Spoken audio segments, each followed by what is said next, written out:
Somos Disruptivas, un espacio para contar nuestra historia desde la rebeldía.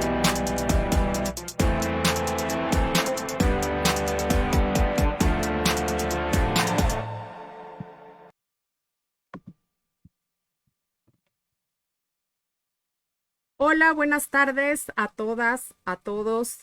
Feliz martes. Estamos en este martes de rebeldía en Somos Disruptivas Radio por Violeta Radio. Ahora estamos teniendo un poco de problemas técnicos para poder transmitir por la señal del 106.1 del FM en Ciudad de México, pero estamos transmitiendo pues en nuestra plataforma de Facebook Live a través de Violeta Radio y tenemos un programa, oigan, delicioso, maravilloso sobre cocinas insumisas.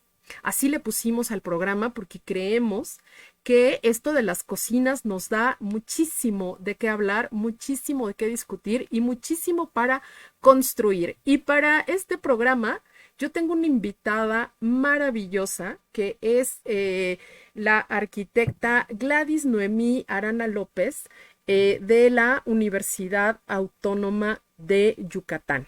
Y ella ha hecho muchísimo trabajo desde la perspectiva de género sobre justamente el tema de las cocinas. Y pues bueno, quiero decirles que no le anticipé que ella solita se va a tener que presentar y nos va a tener que dar un dato que generalmente no encuentre una en su semblanza, porque luego a veces nos presentamos en los congresos, presentamos nuestro trabajo académico y todo, y nunca nos preguntan nada personal y tenemos que rescatar esto de lo personal es político y aquí lo practicamos en estos martes de rebeldía. Querida Gladys, bienvenida. Es un placer tenerte con nosotras. Este es tu espacio, es tu programa y te doy la bienvenida y que te presentes, por favor, y nos des este dato disruptivo, rebelde y desobediente tuyo. Bueno, soy Gladys Arana. Durante mucho tiempo he batallado con las etiquetas. No me gusta que me etiqueten. Soy arquitecta de profesión, soy mamá. No sabía que me gustaban los gatos. Tengo dos perros. Ojalá que no hagan ahorita lo que les toca hacer, que es ladrar. Y durante mucho tiempo me dediqué al diseño y a la construcción hasta que un buen día encontré y vi que la teoría en la investigación, en la docencia, estaba parte de lo que buscaba, parte de mi vida. Algo que nunca van a encontrar en ninguno de mis síntesis. Soy mamá de una niña en que he tratado de criar en el feminismo, que es muy complicado, es muy doloroso, sobre todo cuando durante mucho tiempo en estas zonas de México, y Anilú, tú lo sabes, ser feminista abiertamente es casi es un acto de insurrección, por supuesto, y hasta peligroso, ¿no? Hace 2-3 años, por una condición personal, decidí dejar de ser feminista de closet y volverme una feminista activa y tratar de ser congruente precisamente desde mi feminismo en mis clases, en mis proyectos de investigación, incluso en la manera como invierto mi tiempo, hago uso de mi tiempo libre, ¿no? Que eso en gran medida ha hecho que yo ilvane, transite hacia un camino de las cocinas comunitarias, por ejemplo, ¿no?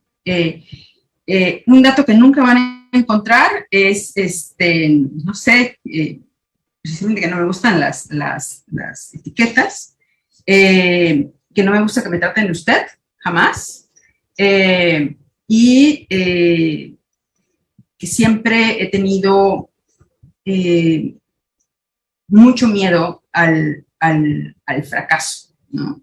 Aunque precisamente en el momento que reconozco mi feminismo y expongo mi feminismo, me doy cuenta que el fracaso realmente es un nuevo origen. El reconocimiento de mi origen de sangre, mi origen con una abuela mestiza, y el reconocimiento de que todos los días precisamente es una nueva oportunidad y estamos construidos como una constelación, ¿no? Uno de los puntos de cada día a día, ese es algo que creo que me podría definir. Y lo que nunca van a ver de mí, menos estando quizás en vivo, es que lloro mucho. Lloro muchísimo por todo. Pero bueno, ese es Gladys un poco y eso hace que los problemas de investigación, lo que hago, trato de hacerlo de la manera más congruentemente posible para que yo esté tranquila y llore un poco menos.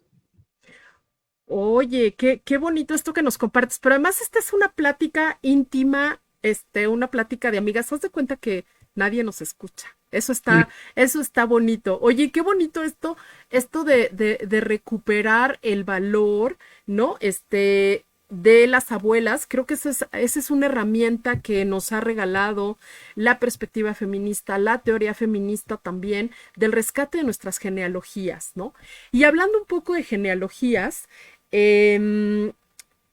y pues para empezar a hablar sobre estas cocinas insumisas y cómo podemos ser además rebeldes, desobedientes dentro de las cocinas, porque las cocinas son un espacio que está considerado en el imaginario pues como un lugar para las mujeres y de las mujeres, que así es, ¿no?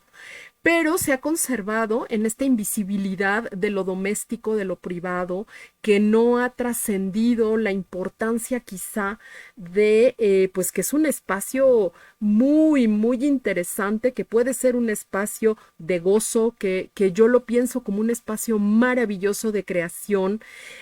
También, fíjate, de alguna manera de construcción de conocimiento, pero sobre todo de construcción de reflexión.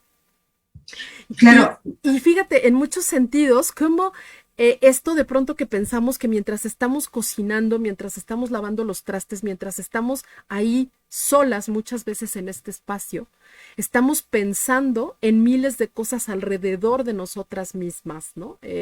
Y esto creo que es como una parte muy importante. Y pues yo te preguntaría, querida Gladys, ya te interrumpí, ¿cómo podemos plantearnos esta resignificación justo de la cocina como espacio de creación y de gozo para las mujeres?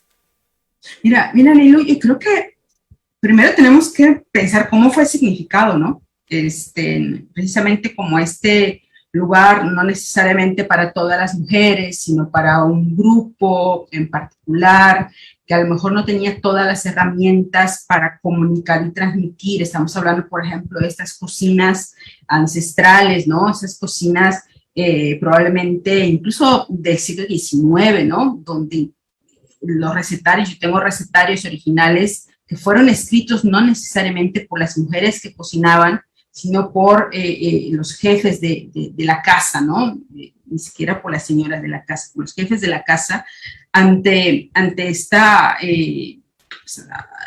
no carencia de educación, esta condición educativa en la que vivían. Tenían todo el conocimiento, tenían toda la sensibilidad, pero no tenían las herramientas para perpetuar ese conocimiento que no fuera boca a boca, ¿no? Entonces ahí en medio aparece como que un hombre sin que el acto de cocinar fuera un acto de rebeldía y de muchísima fortaleza, ¿no? Estos procesos culinarios que tardaban días, ¿no?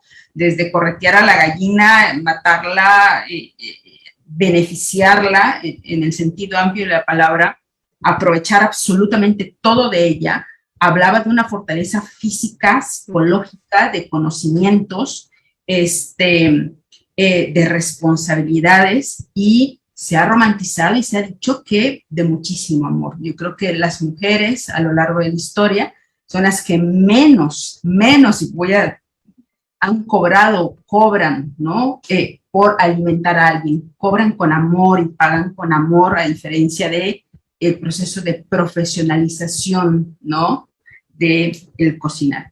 Pero no podemos pensar, creo que tenemos que dejar de pensar en las cocinas como este espacio de servicio que siempre hemos considerado que es eso, que es un espacio de servicio, tipológicamente hablando, y pensarlo en un espacio mucho más complejo en el acto de habitar, ¿no? Habitamos la cocina. Y lo que hoy la pandemia nos ha dejado es que, si bien ha cambiado el modelo de habitar, la manera como ocupamos la cocina y el rol mismo de la cocina tiene que cambiar. Yo recuerdo mucho y creo que si hablo de las cocinas y hablo del feminismo, uno de los compromisos es hablar, por ejemplo, de mis abuelas. A mí me crecieron mis abuelas. Y yo, antes de adentrarme al estudio del espacio de la cocina como tal, y antes de entrar al ámbito del feminismo, yo las veía como unas mujeres que tenían que hacer lo que hacían. O sea, vaya, hacían lo que les tocaba, no se quejaban mucho, pasaban mucho tiempo ahí. Cuando hoy las veo desde lejos y veo que eran realmente unas mujeres, sin nombrarlo así, completamente insurrectas, donde con 2 pesos daban de comer a su familia, y para poder hacer eso tienes que ser completamente rebelde, ¿no? Tienes que ser una sabia, ¿no? Cuando a pesar del cansancio, cuando a pesar de la carencia a lo mejor de algunos implementos tecnológicos, podían hacer cosas que hoy todavía no sabemos cómo las hacían, tenemos que pensar en ellas bajo una concepción diferente del ser. Eran unas feministas diferentes. Y el espacio culinario recibía esas acciones de una manera diferente. Tenemos que resignificar estas cocinas, a todas las cocinas, Ainhoa, y te digo también desde mi profesión como arquitecta, como este espacio que se transforma continuamente, pero no solamente que se transforma continuamente, a veces sin criterio, sino que se permite que se pierdan continuamente, ¿sí? Cuando hay una remodelación de una casa, incluso patrimonial y demás, tú entras a esta casa y lo que ya no existe es la cocina, ¿no? Puedes conservar todo, tienes que conservar la sala, el comedor, no sé qué, pero la cocina, hombre, como es un área de servicio, se puede obviar, ¿no? Y por otra parte, no hay cocina imperfecta. Eso hay que entender. Desde la arquitectura yo creo que no hay cocina imperfecta siempre y cuando esté vinculada con el saber de quien lo ocupa. ¿Sí? Claro, pero fíjate que ahora, o sea, esta parte de cómo ha influido, bueno, yo no soy arquitecta, ¿no? He como tenido algún contacto con, con reflexiones acerca de urbanismo, de espacios planeados, ¿no? Desde obviamente la perspectiva de género, que ese es donde lo he abordado, ¿no? Y me parece que sí, que ya pensando las cocinas, de pronto sí están pensadas desde los ojos, pues desde una visión androcéntrica totalmente, ¿no? Y entonces yo pienso ahora en estos espacios, sobre todo urbanos, sobre todo como de estos, ¿cómo te diré? De estos, pues nuevas conformaciones, sobre todo te digo en las ciudades, pienso en Ciudad de México, ¿no? Concretamente, que es el espacio que conozco, en estas cocinas chiquititas, oscuras, ¿no? Como que además simbólicamente nos dijeran que es un espacio que no importa, ¿no? Cuando en realidad las mujeres lo habitamos, aunque en general las familias, pero sobre todo las mujeres, ¿no?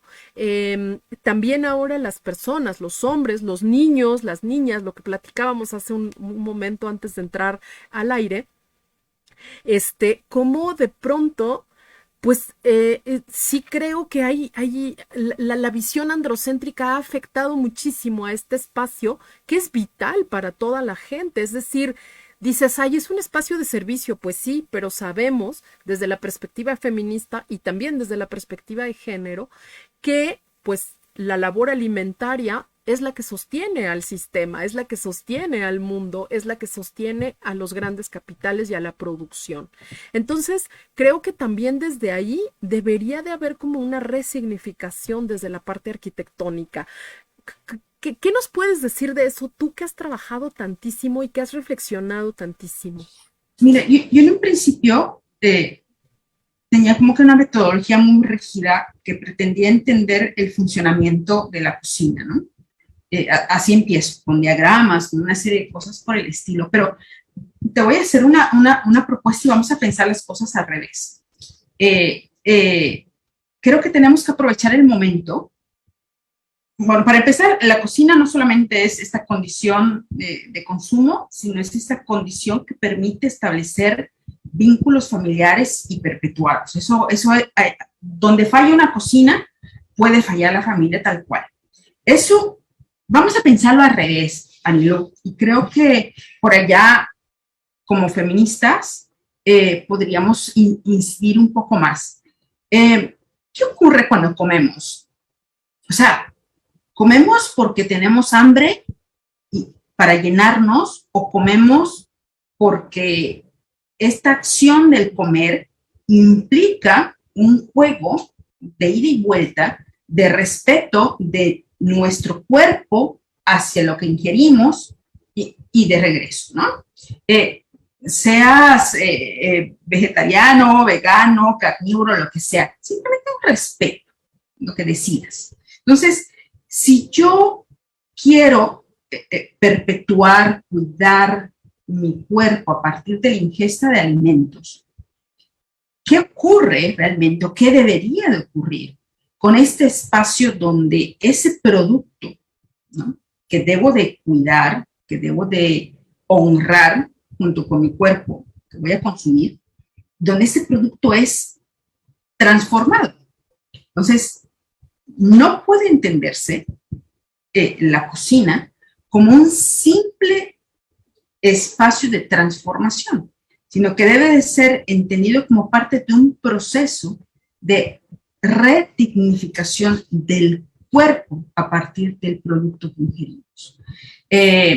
No debe ser el espacio en el rinconcito oscurito, y estamos hablando, bueno, de lo que hacen estas compañías constructoras que cumplen en un checklist, ¿no?, con darte con un espacio para cocinar. Deberíamos de tener como una demanda diferente y allá desde mi práctica, por ejemplo, hacer recomendaciones sobre lo que realmente se requiere en un espacio culinario. Pero por otra parte, y creo que eso es bien importante y nos pasa, porque aunque seamos feministas rebeldes o bien hayamos estudiado muchas otras cosas, cuando a veces nos salimos del contexto urbano controlado, aséptico, ¿no?, de lo que entendemos como cocina, todo lo demás lo vemos sucio, inacabado, que no funciona bien, ¿no? Cuando realmente ahí es donde puede haber, estoy segura que ahí está el conocimiento que tenemos que transmitir a los modelos urbanos, no del modelo urbano hacia lo popular, sino de lo popular hacia el modelo urbano, ¿no? Claro, oye, qué lindo esto que dices, porque es justamente quitarle esta visión androcéntrica, ¿no? Además, pues, pensada desde el lugar de la producción y no como un espacio habitable, pero además, ¿sabes qué? Un espacio comunitario, ¿no?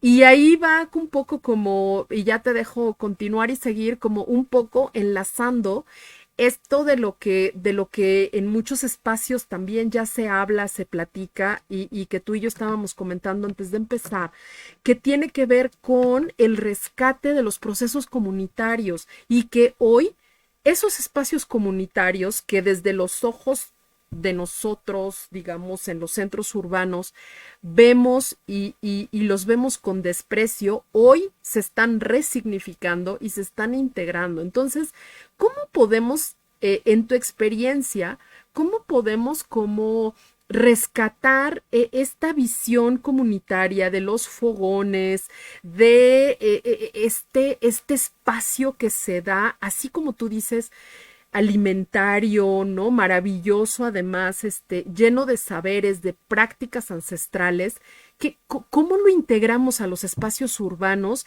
y a estos espacios arquitectónicos en donde la cocina, pues es también una, pues vamos a decirle un elemento arquitectónico, yo le diría aspiracional, pero impecable, como que no se usa, ¿no? Como lo vemos en las películas en un imaginario. O sea, ¿cómo hacer ya sabes, este empalme entre estas dos visiones?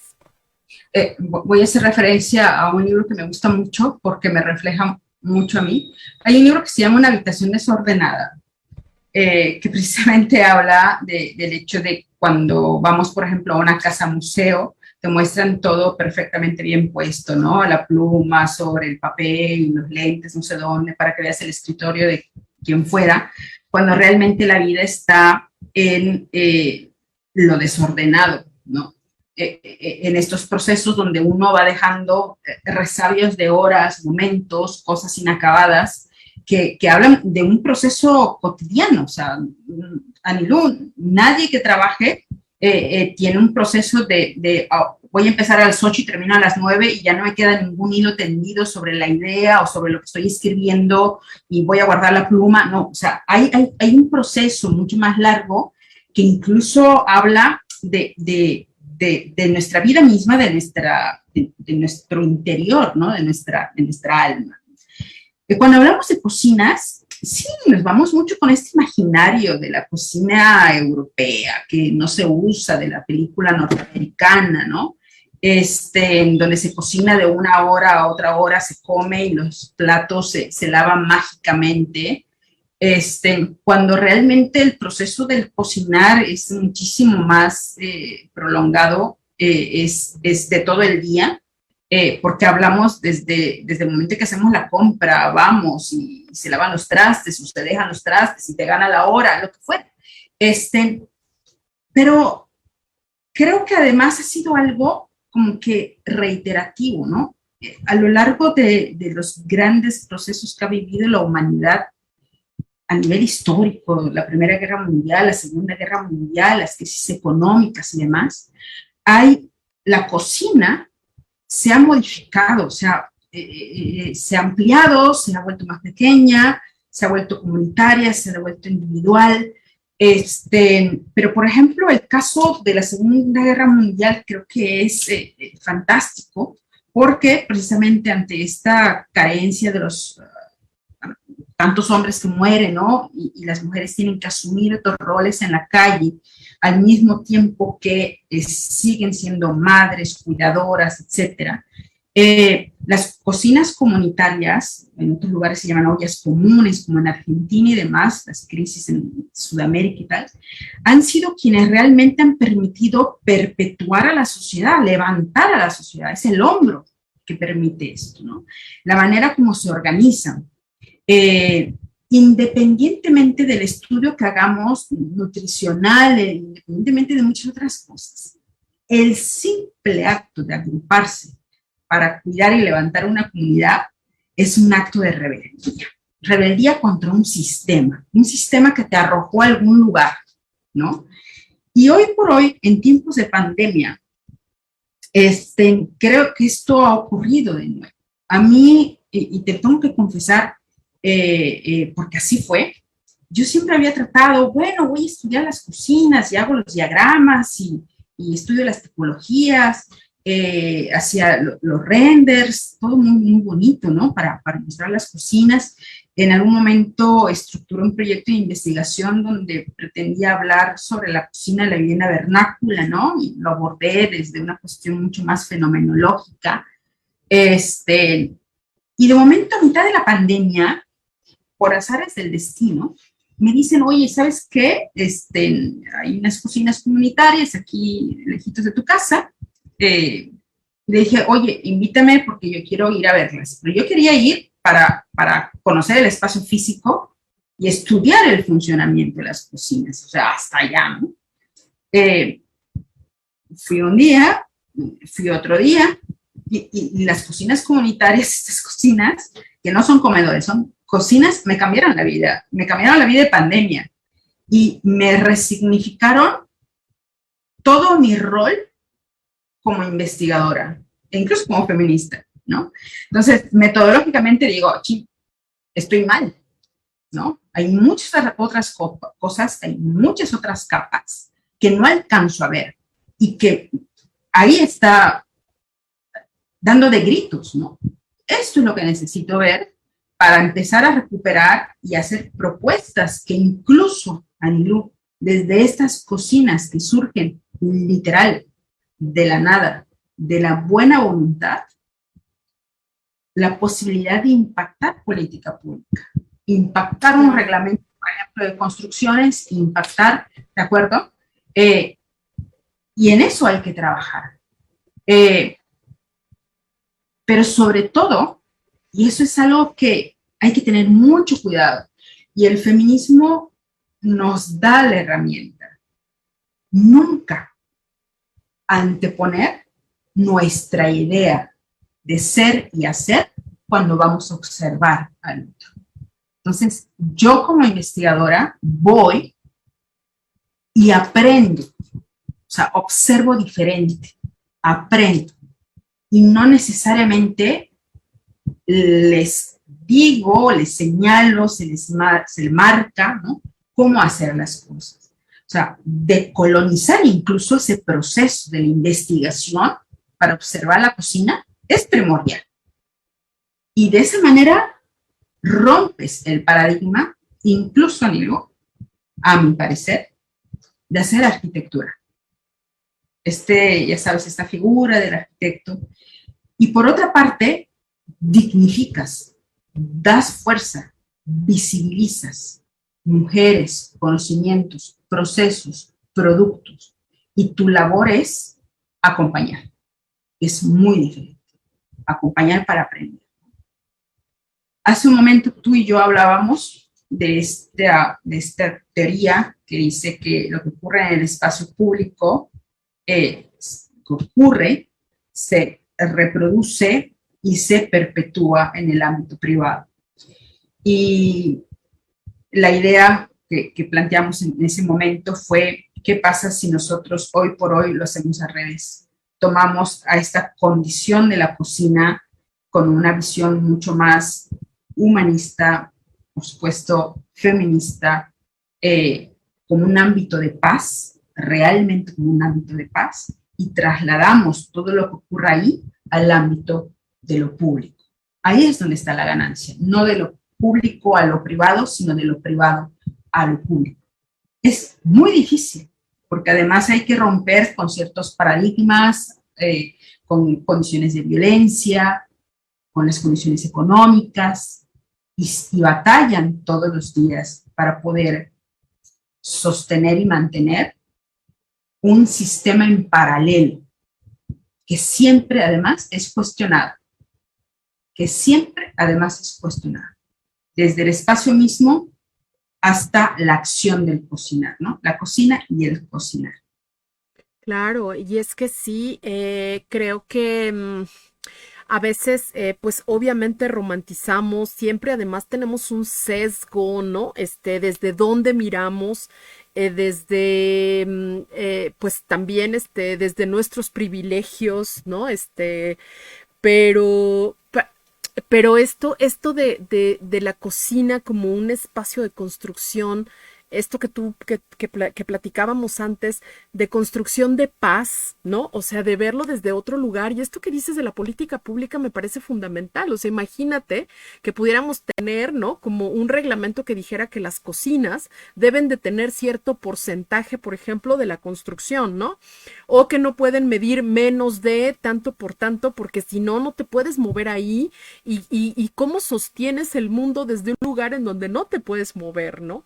Y yo, hago mucho el ejercicio de pronto yo soy como bastante pequeña de estatura, ¿no? Y de pronto digo, pues yo no alcanzo la alacena, ¿no? O sea, ¿quién pensó en mi cocina? Porque no alcanzo la alacena.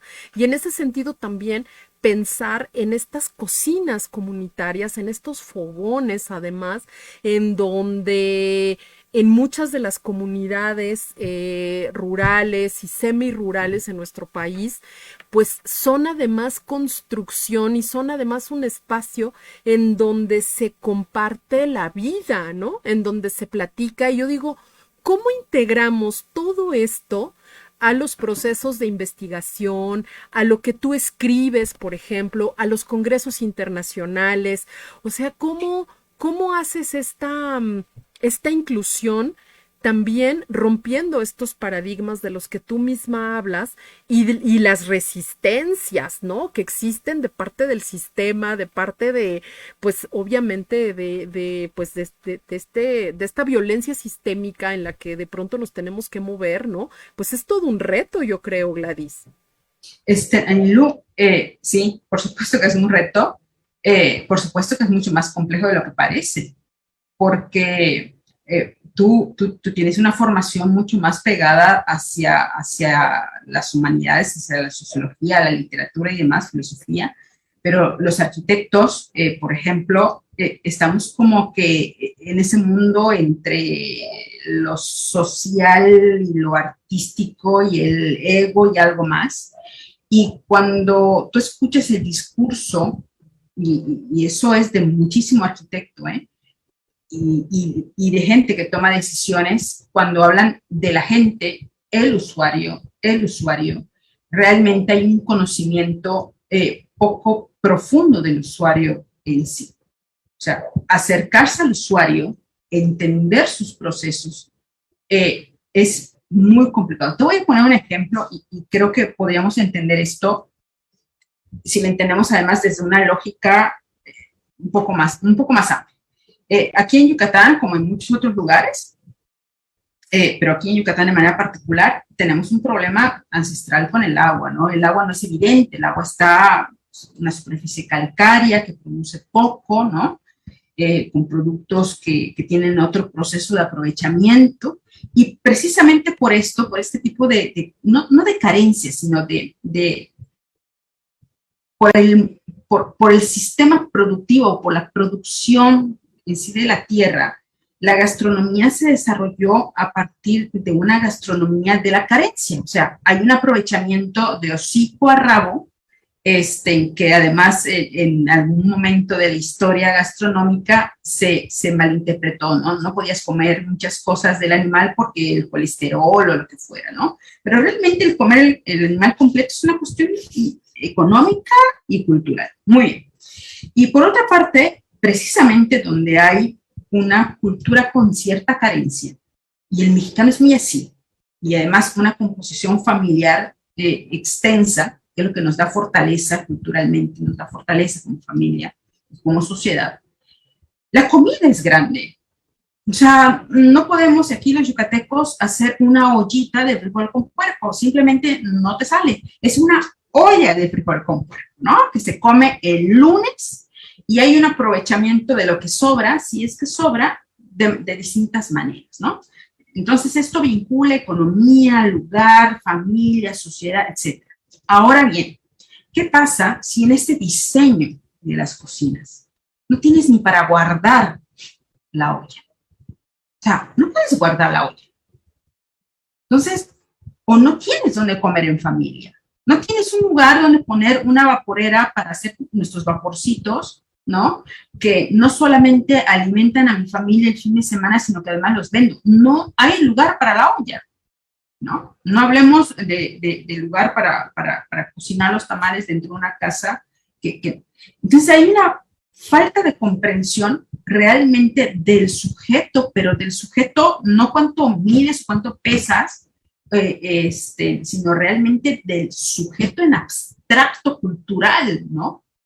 Y más allá de las mujeres, lo que implica para una mujer, para unas mujeres, el sentarse a embarrar tamales, no es sentarse a embarrar tamales, es sentarse a embarrar tamales y solucionar los problemas que tienen en el momento, ¿no? Entonces, tenemos que verlo con una perspectiva mucho más amplia, menos pragmática. No son pesos y centavos, son vidas. Y aquí la pregunta sería, ¿cómo impacta mi espacio culinario en mi calidad de vida? No hoy, sino mañana o pasado mañana, con mi estructura familiar, con mi salud en sí, no sé, con todos los procesos que puedo tener, incluso con mis vecinos, ¿no? Cuando entendamos esto como profesionistas, como arquitectos, a lo mejor en lugar del 3.25 y el 60 centímetros por 90, nos lo vamos a cuestionar. Hoy por hoy no lo cuestionamos. Viene la regla, la aplicamos. Y lo que ocurre con gente como tú y como yo, que si bien tenemos la piel poco clara, tenemos una profesión, tenemos privilegios como el estar ahorita platicando aquí, nos tenemos que subir a una banquita para llegar a la cena, no necesariamente esto implica que incluso esas decisiones no nos impacten negativamente a nosotros. Sin embargo, también creo que somos una cultura en lo general que es poco crítica, se molesta, ¿no? Llegamos a límites, pero no analizamos críticamente. Y como profesionistas, hoy por hoy, estamos en el momento ideal para hacer eso. Entender y entendernos, propiciar los cambios, y entre ellos, por supuesto, el de la cocina. El lugar más usado en tiempo, con más desgaste, también el que cuesta más en el momento de hacer una casa, es la cocina. Pero es el objeto reflejo de todo lo que somos. La cocina, y eso está muy, a mi parecer, mal visto, no es este entorno cerrado entre cuatro paredes, del material que sea, con la permeabilidad que sea, para producir lo que sea, sino realmente es un microcosmos dentro del cosmos. Si no entendemos eso, no la podemos entender. Claro, y ahí también fíjate que no sé, igual y no es así, pero me parece también como pensar cómo en la historia, digamos, de las cocinas, ¿no? De los implementos culinarios, hay una fuerte inversión económica, obviamente, histórica, ¿no? Del diseño de estos implementos para la cocina, ¿no? Es decir, o sea, no en vano. También hay como todo un tema ahí de consumo de productos, ¿no? Y que además pues nos venden para el bienestar, para muchas cosas, para ahorrarnos tiempo en la cocina. Y yo digo, pues ahí también hay muchos discursos de los cuales debemos de ser justamente críticas, verlo en su justa dimensión, ¿no? Y también pues integrar en nuestros procesos de investigación, de escritura, de una serie de cosas como plantearnos esto y ser críticas, ser reflexivas, y así bien tú lo decías, ¿no? En ese sentido creo que el feminismo hoy nos da unas herramientas maravillosas para abordarlo desde otro lugar, ¿no? Hay algo que nunca va a aparecer en mi currículum, y te lo voy a confesar, es que yo no cocino. No cocino. mi hija estudia gastronomía y toda esta parafernalia, ¿no? Ahí empecé a nombrar, es como cuando los arquitectos llamamos a las sillas por su nombre, porque cada silla tiene un nombre de acuerdo al diseñador. Mi hija empezó a decirme cómo se llamaba cada cuchillo, ¿no? Y para qué servía cada uno de ellos, o el color de la tablita, ¿no? Para cortar. Para mí es completamente igual. No cocino, disfruto comer. Pero ahí en algún momento me dicen, ¿esto puede haber una incongruencia? No, no necesariamente, porque estoy muy consciente de los procesos y entiendo que en su gran mayoría ya no hay que perder la vista. Hay algo que a mí siempre me gusta trabajar, se llama causa raíz, ¿no? ¿Cuál es el objeto raíz de utilizar un implemento? Si tú lo que necesitas es generar calor, pues genera calor. O sea, no necesitas... Eso es lo que hay que estudiar. Todo lo demás son expresiones de lo mismo.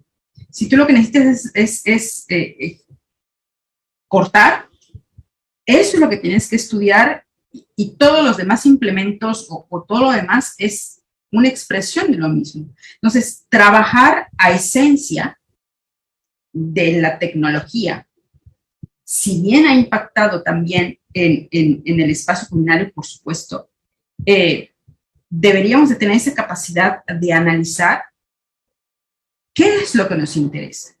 Cocinar, y aquí yo siempre he querido comprar uno y nunca le he comprado, ¿eh?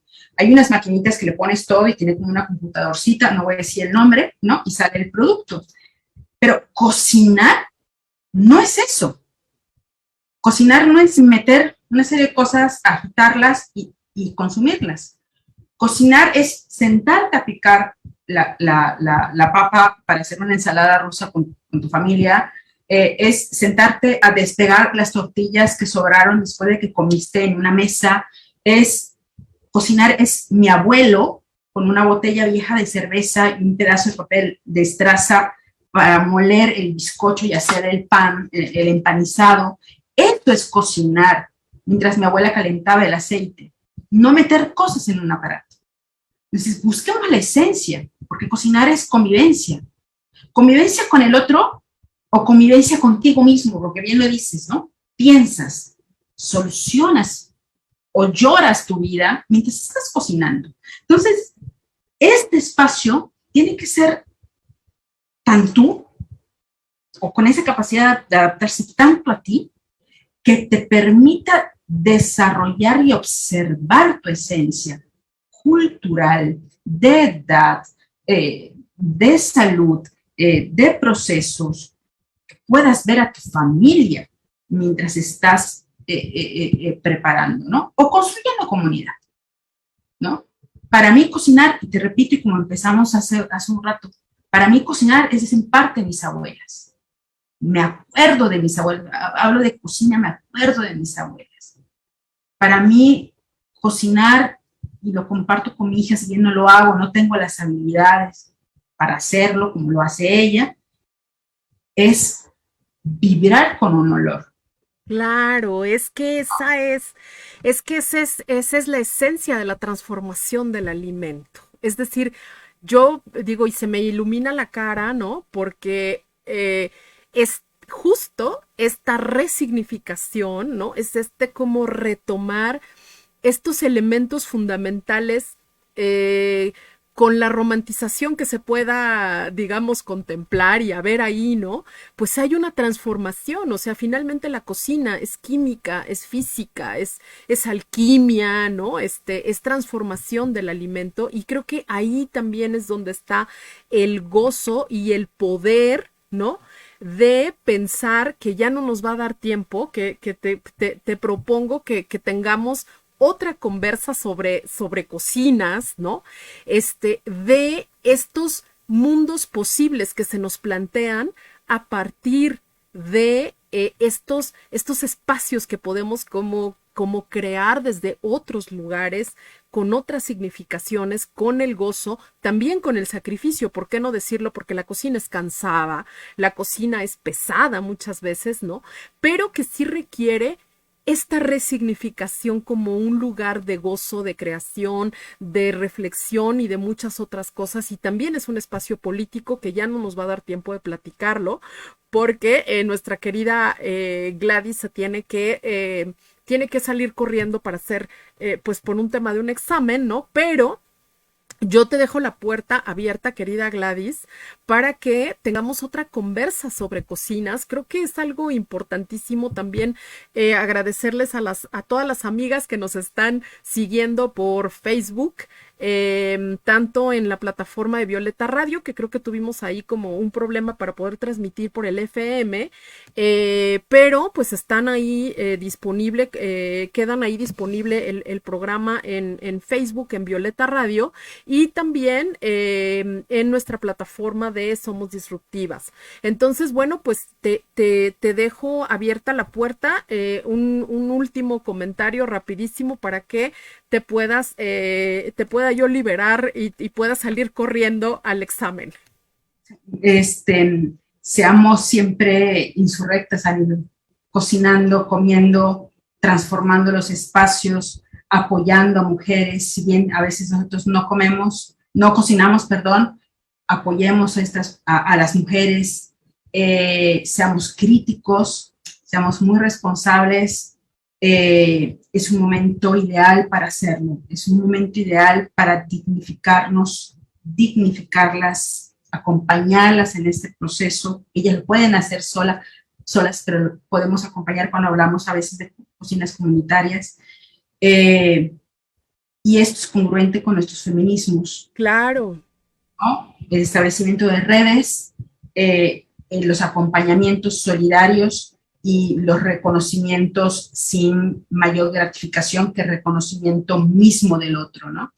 Crezcamos juntas. Ese sería mi comentario, y hagamos de la cocina de nuevo este lugar que nos va a permitir ser familia, una familia muy ampliada, ¿no? En un sentido muy abstracto, ¿no? No es que tengamos mucho papel, pero en un sentido muy abstracto, este espacio, ¿no? Pues querida Gladys, muchísimas gracias por haber estado pues acá en Somos Disruptivas Radio, y de verdad te dejo la puerta abierta para que tengamos otra conversa sobre cocinas. Creo que hay muchísimo que platicar desde muchos lugares, y el tema, pues como bien dijimos al principio, pues es un tema delicioso, maravilloso, que tenemos que explorar, me encanta la palabra dignificar el espacio, ¿no? Y también abrirlo un poco y contar nuestras experiencias en la cocina, ¿no? Y también integrarlo en la parte académica. Creo que es algo fundamental también. Cuando guste, Sanilú, estoy a disposición de todos ustedes, y conversar siempre es muy rico, sobre todo de las cosas que nos apasionan. Muchas gracias, querida Gladys. Y pues bueno, despedir el programa, y los esperamos el siguiente martes, en otro martes de rebeldía por Violeta Radio. Ha sido un placer compartir este espacio, y querida Gladys, pues te mando otra vez un abrazo y me despido. Hasta luego. Chao. Gracias.